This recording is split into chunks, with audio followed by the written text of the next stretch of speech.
I guess history was made. Hillary Clinton won the Democratic nomination for president of the United States, the first female to win a a major party nomination, and it's been all over the news cycle. So I guess I want to ask this: Do y'all care about symbolism at all? Because if y'all listen to us, you already know. I don't think none of us are big fans of Hillary Clinton at all. No, But it is a historic moment, being that this is the first time a female got a big nomination like this. How much should we take into symbolism? Because the same question could go with President Obama when he right. got the nomination.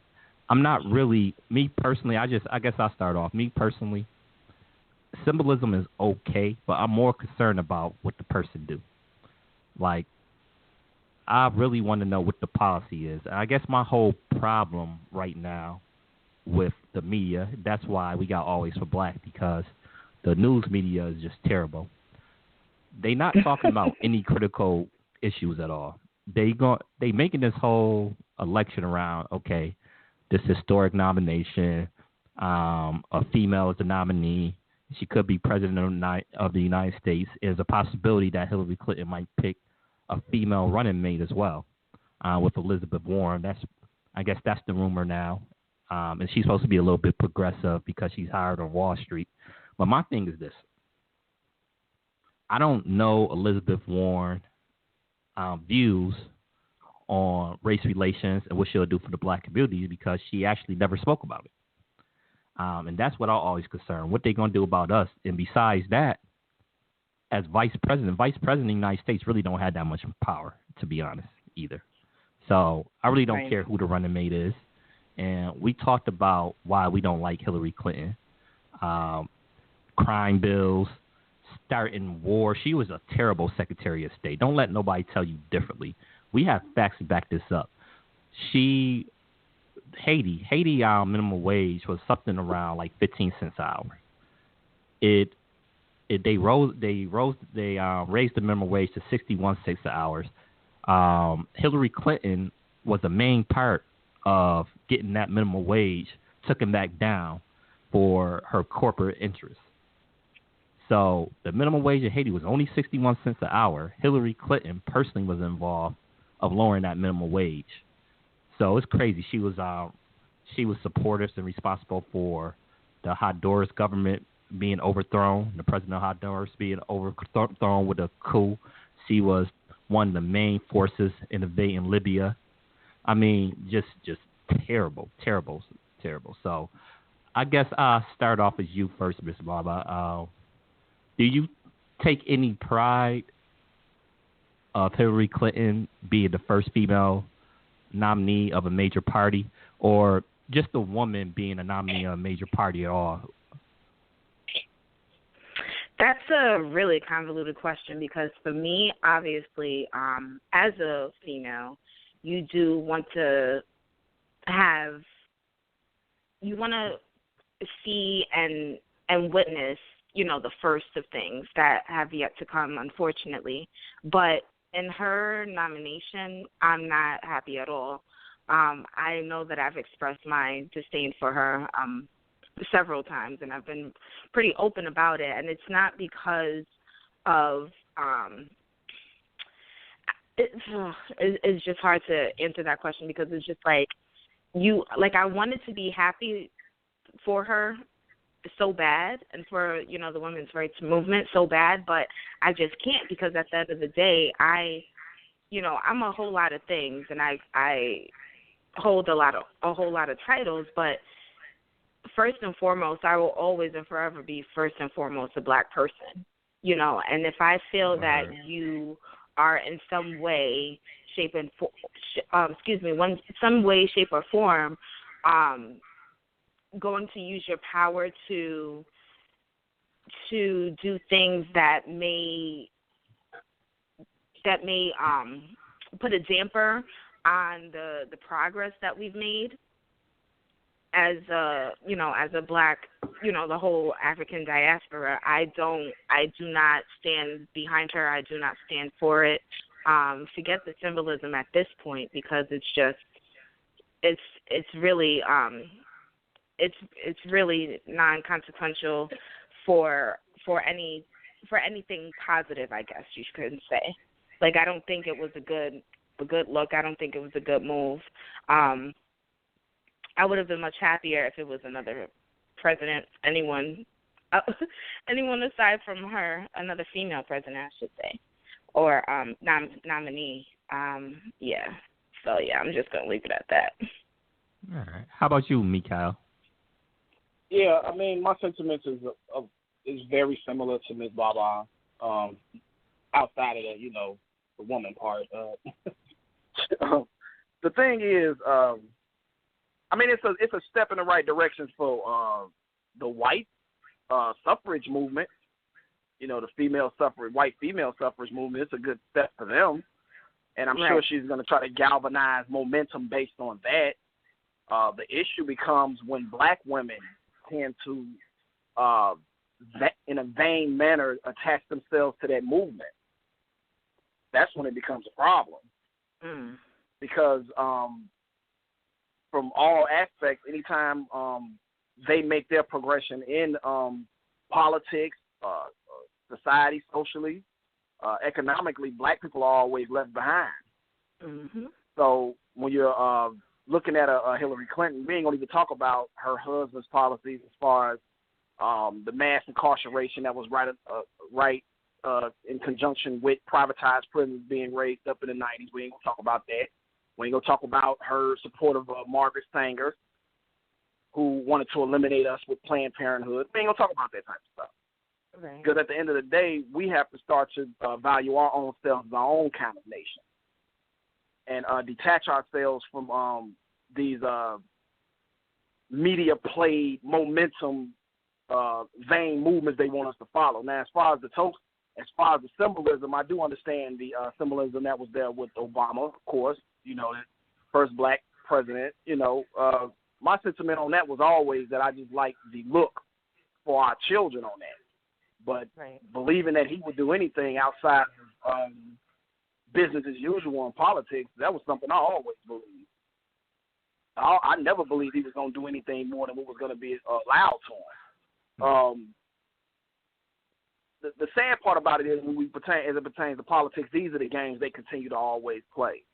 And America is in a position where they're trying to get their global look right, because they don't look good right now. They made a lot of decisions as far as invading foreign lands based on policies they claim were corrupt in other lands. But then you look at America's soil itself, they're seeing the corrupt that's going on with blacks here, Mexicans here, etc. So all this symbolism of Obama becoming president, now Hillary will probably become president. All this stuff becomes politics, and they playing a game with the world. They're playing a game with the world. The same reason September 11th was set up. So I don't get caught up in that. I would hope we would be wise enough not to get caught up in that.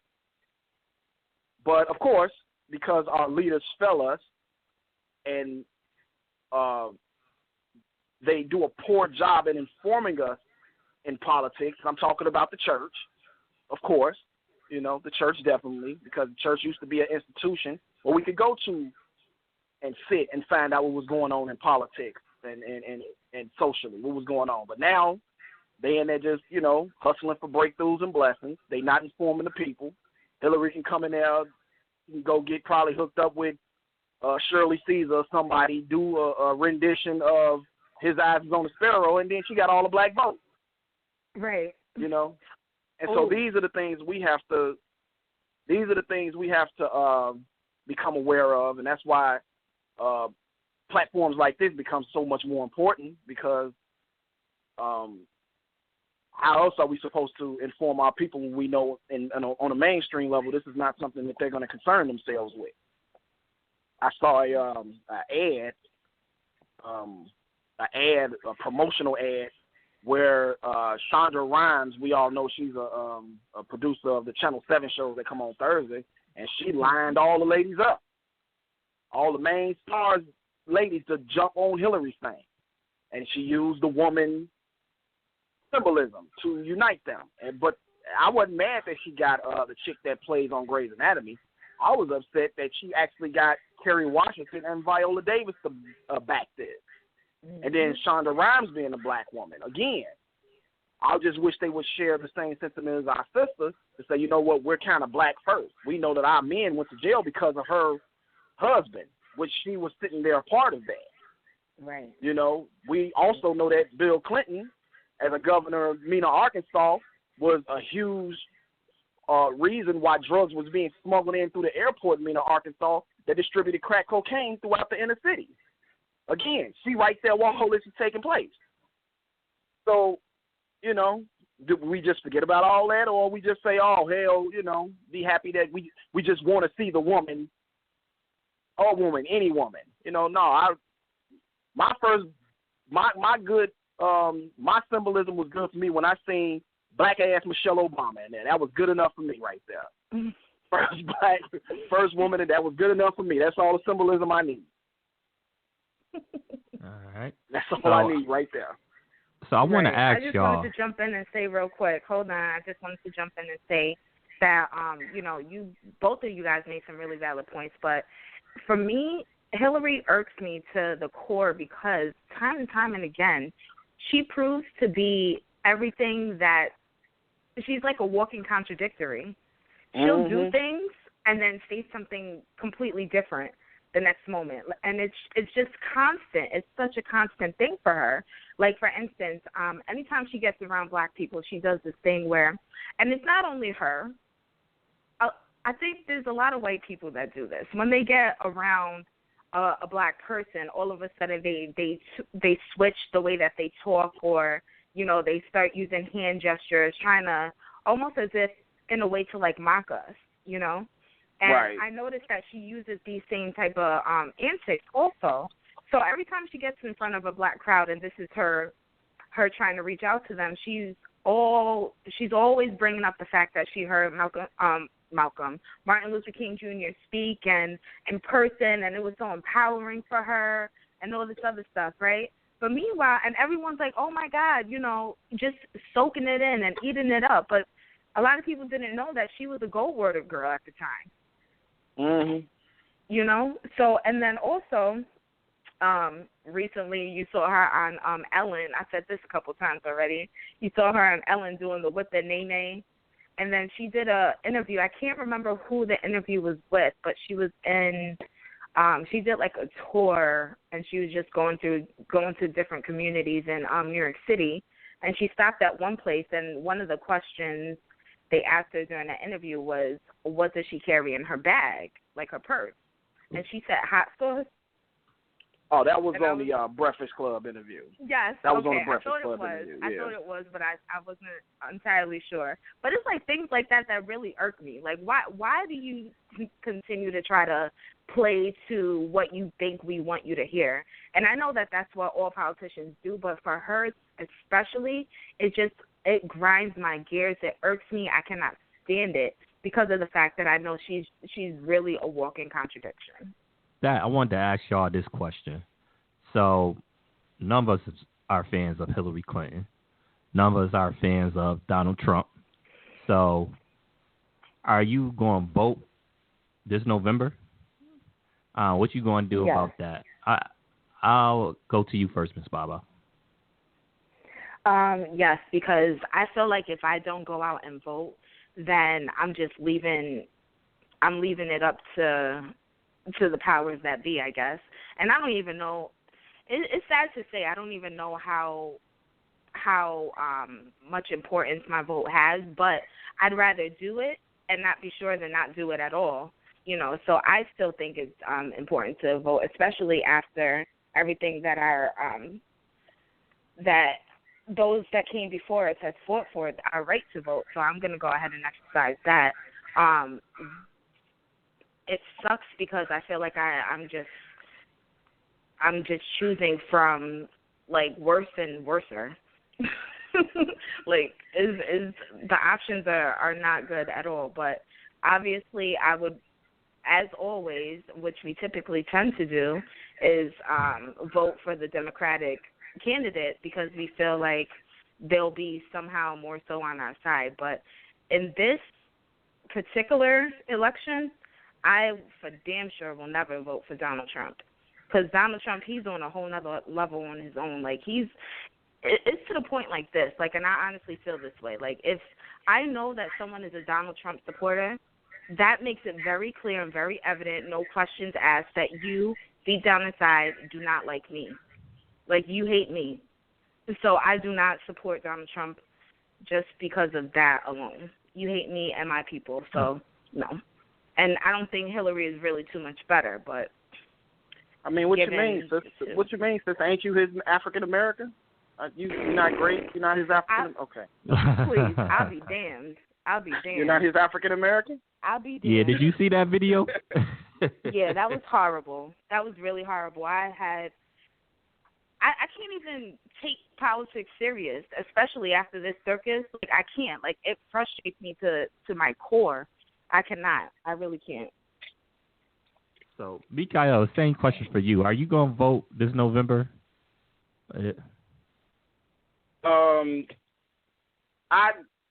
somewhat echo the sentiments of my sister, but I'm not going to go as far as to get myself involved in the general election. My focus will be more so local. I will be paying more attention to that, and I think that's what we need to start focusing on, the local election. I think that would have a more direct impact on our community outside of getting into the three-ring circus that's going to be Donald Trump and Hillary Clinton. I will tell you this much, though. I will be front and center for those debates. That's going to be hilarious. That is going to be absolutely hilarious. But outside of that, I don't even think I'm going to vote for that one because you are voting for two of the lesser evils. And I think I'm going to preserve my right to hold my vote. And I think we're late in the game, but I've been repeating the same thing over and over again as much as I can in any social media platform I can find. We needed to come with an agenda, and the agenda had to be more than what about them cops that's killing us, although that's a bad thing. But this fool from Black Lives Matter went up to Hillary Clinton. What about them cops that's killing us? You know, you have to have an agenda. And whoever was willing to say, you know what, we put them on a record vocally, we put them on a record publicly, we will uphold your agenda, you get my vote. And I don't care what party you run under. You know, I don't care. But we are late in the game for that one. So I would just focus my attention more so on the local election. You know. Right. I'm going to do the same thing. Clerks and things like that. Yeah. I'm going to do the same thing. I'm going to focus locally, but I am going to vote in the presidential election, but I'm not going to vote for Hillary Clinton. I'm not going to vote for Donald Trump. I'm going to vote third party. I'm going to vote for Jill Stein, the Green Party, which have like zero chance of winning any state, but at least she spoke on a few issues where I agree on. So out of this election, she's probably the best choice. So I'm going to vote Green Party.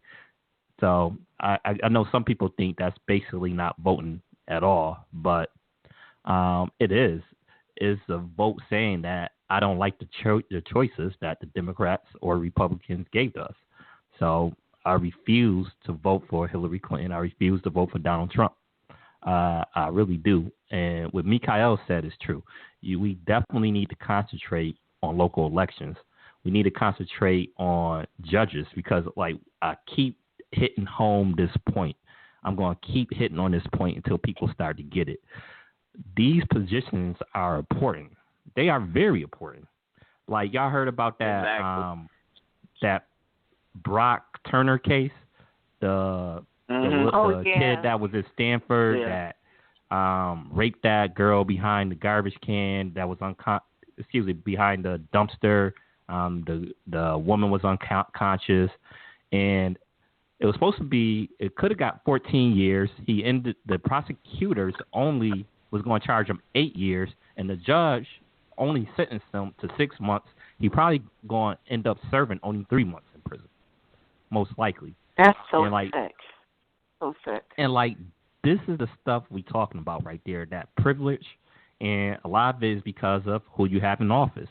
That judge related to that young rapist. I guess that young rapist, I guess maybe it reminded him of one of his nephews or sons or something. I don't know.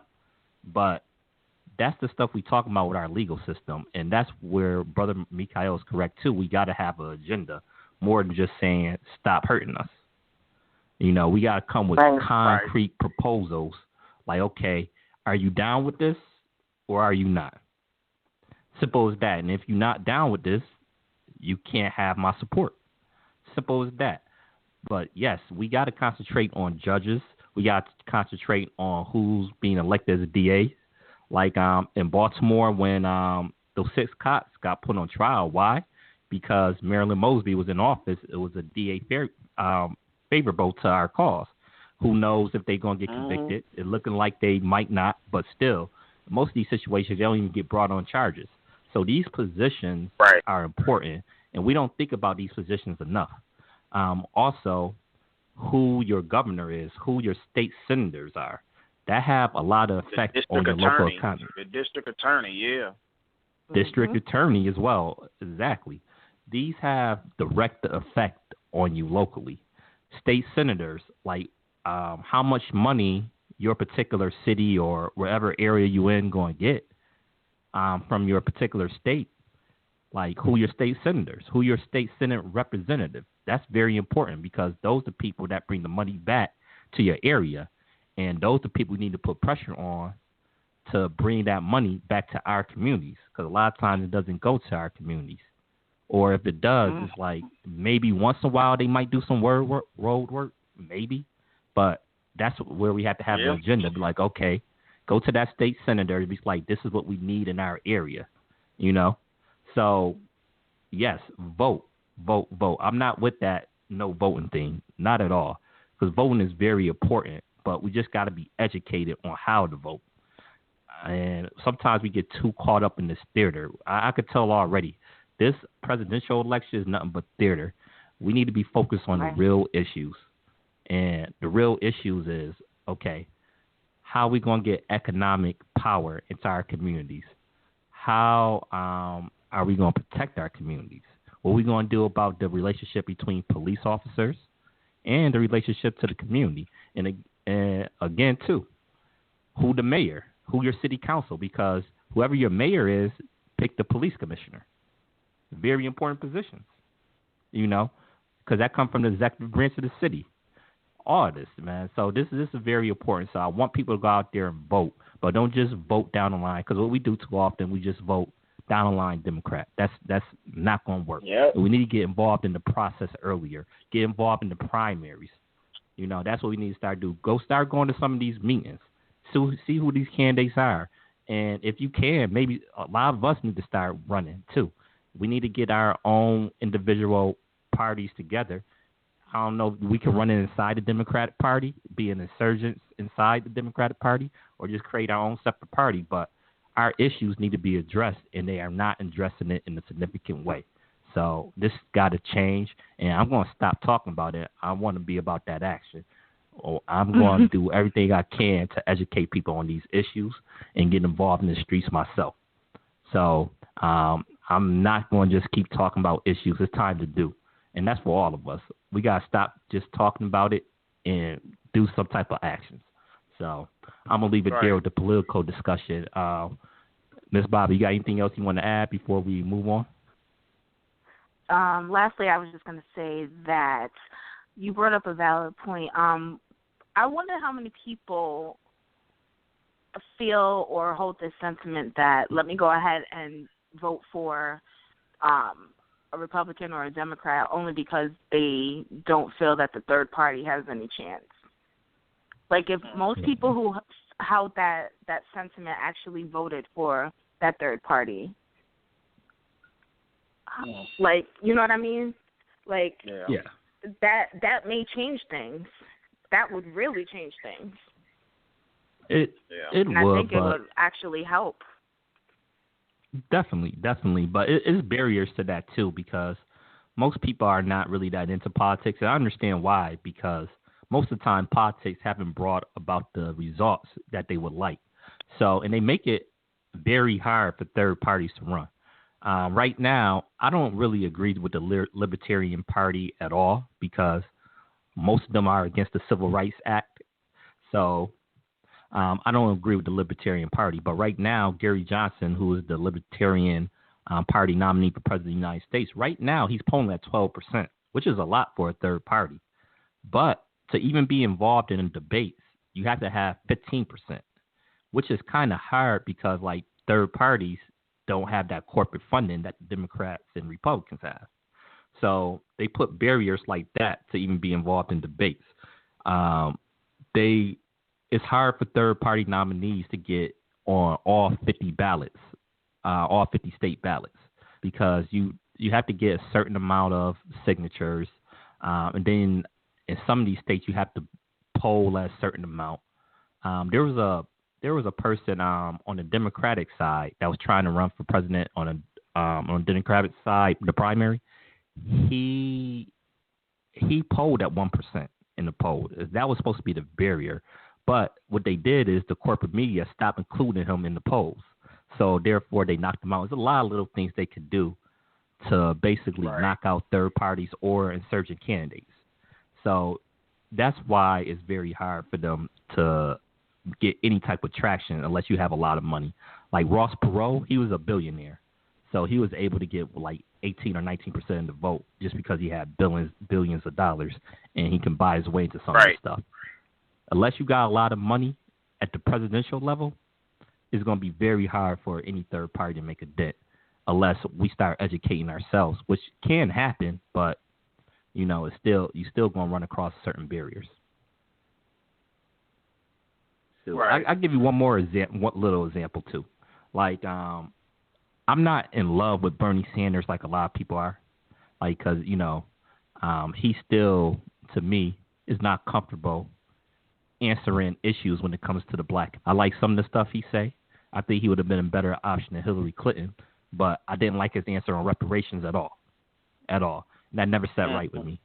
But if you was a Bernie Sanders supporter, you know, Democratic establishment didn't like him. Like in New York State, they make it so hard in New York State to vote. And this is a northern state. Like, you always think of southern states as the states that make it hard to vote, which they do, but northern states do it too. So if you like Bernie Sanders, if you wanted to vote for Bernie Sanders in the primary, if you was an independent, you had to switch to the Democratic Party because we have a closed primary system, which means Democrats, you have to be a registered Democrat to vote in a Democratic primary or a registered Republican vote in a Republican primary. So if you was an independent, like myself, you would have had to change your party affiliations back in October just to vote for Bernie Sanders on election day. And like the New York primary was like a couple months ago. So that's a long time. What if you didn't even know who Bernie Sanders was then and just figured it out? You wasn't going to be able to vote in that primary. So just little stuff like that, they make it very hard for people to vote. And, you know, now they got all these crazy voting ID laws. They overturned parts of the Voting Rights Act. So it's just a lot of stuff to think about, and we need to be educated on. But I'm going to drop the mic with that because I don't want to, you know, politics. You know, I could be long-winded and go on and on. I think I heard you say that you may run for president. Is that what you were getting at? Run for president? I mean, if I had $1 billion, because that's about as much money I would need to run. If somebody got a quick Billy, they can loan me, maybe. Okay, we'll get that started ASAP. Stat. All right. Once you get that $1 billion, let me know. I'll gladly run. But nah, people ask me that. Do I want to? I don't. We need to start running for positions. As it stands right now, I wouldn't want to run for anything just because I think you can make more of a difference outside the system than you can in the system right now. You really can, unless they change some of these laws, because basically the system is basically legalized bribery. So If you run for a position, you'll be pigeonholed to certain positions. You can't say certain things a lot of times. So I think you can make more if you're not about ego, because a lot of times some people run strictly off of ego. If you're not about ego and your main thing is really making a difference in the community, I think you can make more of a difference starting a mentoring program than you can running for some of these higher offices. So that's just me. But don't get me wrong. We do need black people to run for these positions. We need black people in the police force too to start getting some of these higher positions in the police officers without selling out. And that's my thing too. I don't want sellout black people doing this. We need black people.